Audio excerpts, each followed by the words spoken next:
এই যে mantra L1, এই মান্ত্রা L1 আমি 6 মাস আগে নিয়েছিলাম আমার একটা বন্ধুর কাছ থেকে, ধরো, বা সে মান্ত্রা বিক্রি করে, তার কাছ থেকে নিয়েছিলাম। নেওয়ার পর এখন এর যে প্রবলেম, সেই প্রবলেমগুলো দেখলে পরে হয়তো আপনি ভাববেন যে এই ধরনের প্রবলেম কিন্তু হতে পারে।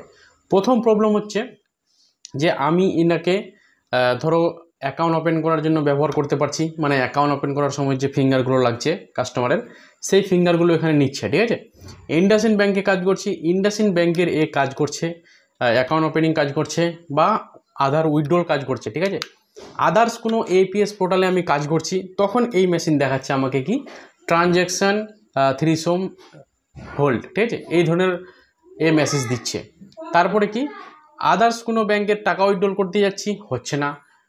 ফিনোতে বলো, স্পাইস মানিতে বলো, এবং কি মুভি সাপোর্টে বলো, যে কোনো পোর্টালে আমি এই মান্ত্রা এপিএস ব্যবহার করতে পারছি না।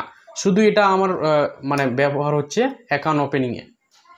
আর বায়োমেট্রিক অথেন্টিকেশন যে 2 ফ্যাক্টর অথেন্টিকেশন, সেটাতে কিন্তু এটা হচ্ছে, মানে আমি 2 ফ্যাক্টর অথেন্টিকেশন এটা আমি করতে পারছি, কিন্তু এপিএস করতে পারছি না এই মান্ত্রা L1-এ। আমি 6 মাস আগে এটা নিয়েছিলাম। এখন যেগুলো মান্ত্রা নিচ্ছেন সেগুলো মান্ত্রা ঠিক ওয়ার্ক করছে, কিন্তু এর সেন্সিটিভ যে পাওয়ারটা সেটা কিন্তু কম, অনেক কম, ঠিক আছে। তারপরে আমি আপনাদের বলবো, এই যে মান্ত্রা এর প্রথম আমি হয়তো আপনারা বলবেন যে কাস্টমার কেয়ারে ফোন করেনি কেন।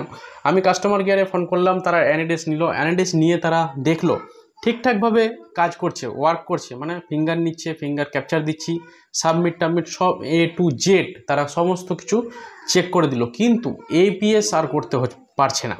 এপিএস যখন হচ্ছে না, তখন আমি তাদের বললাম, স্যার এটাই প্রবলেম হচ্ছে, কি করা যায়। বলছে আপনি যে পোর্টালে কাজ করছেন সেই পোর্টালে